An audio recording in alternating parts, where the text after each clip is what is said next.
અમેરિકામાં 20 જાન્યુઆરીથી શરૂ થનારા માસ ડિપોર્ટેશનનો ખર્ચો ઓછો થાય તે માટે ટ્રમ્પ સરકાર માટે અરેસ્ટ થયેલા અનડોક્યુમેન્ટેડ ઇમિગ્રન્ટ્સને બને તેટલા જલ્દી ડિપોર્ટ કરી દેવા ખૂબ જ જરૂરી રહેશે. નેશનલ ઇમિગ્રેશન ફોરમ નામની એક અમેરિકન સંસ્થાના રિપોર્ટ પ્રમાણે છેક 2016માં એક ઇમિગ્રન્ટને ડિટેન્શનમાં રાખવા માટે આઈસને રોજના $125 ખર્ચ કરવા પડતા હતા. કદાચ આ આંકડો આજે $150થી પણ વધી ચૂક્યો હશે. હવે જો ટ્રમ્પને એક વર્ષમાં 1 મિલિયન લોકોને પણ ડિપોર્ટ કરવા હોય અને આ લોકોને વધારે સમય ડિટેન્શનમાં રાખવા પડે તો સરકારનો ખર્ચો પણ ખૂબ જ વધી જાય.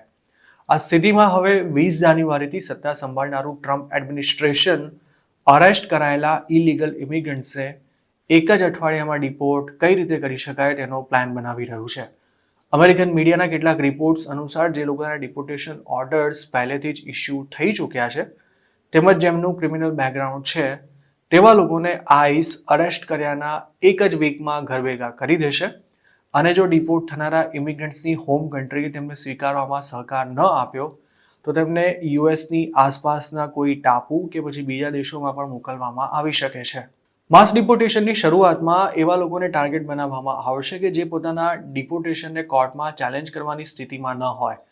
તેમાં માત્ર ક્રિમિનલ બેકગ્રાઉન્ડ ધરાવતા લોકો જ નહીં પરંતુ જે લોકો ઇમિગ્રેશન કોર્ટ કે પછી આઈસમાં મુદત ભરવા નથી ગયા તેમનો પણ સમાવેશ થાય છે.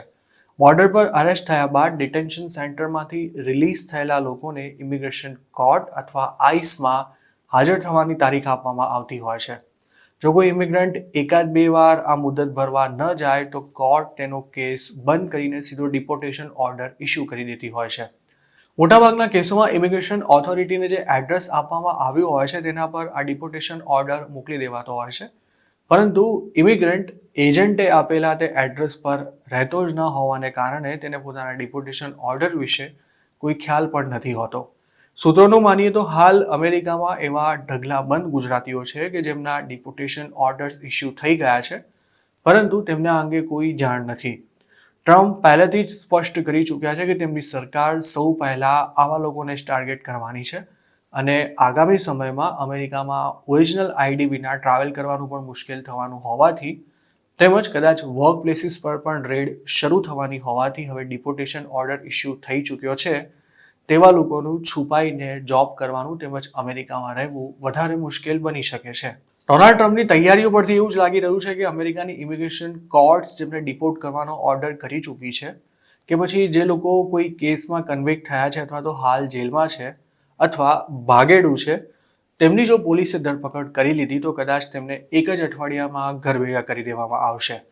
જે ઇમિગ્રન્ટ્સને તેમની હોમ કન્ટ્રી પરત સ્વીકારવામાં આનાકાની કરશે તેમનું શું કરવું તેનો પણ ટ્રમ્પે પ્લાન બનાવી રાખ્યો છે.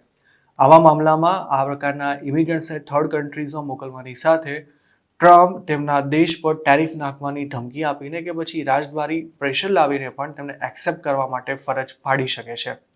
ઉલ્લેખનીય છે કે બાઇડનની સરકારે ચાલુ વર્ષમાં જ 3 ડિપોર્ટેશન ફ્લાઇટ ચાઇના મોકલી છે અને 1 ડિપોર્ટેશન ફ્લાઇટ ઇન્ડિયા પણ આવી ચૂકી છે અને આ બંને દેશો પોતાના ઇમિગ્રન્ટ્સને એક્સેપ્ટ ન કરવાનું પણ એક સમયે વલણ રાખી ચૂક્યા છે.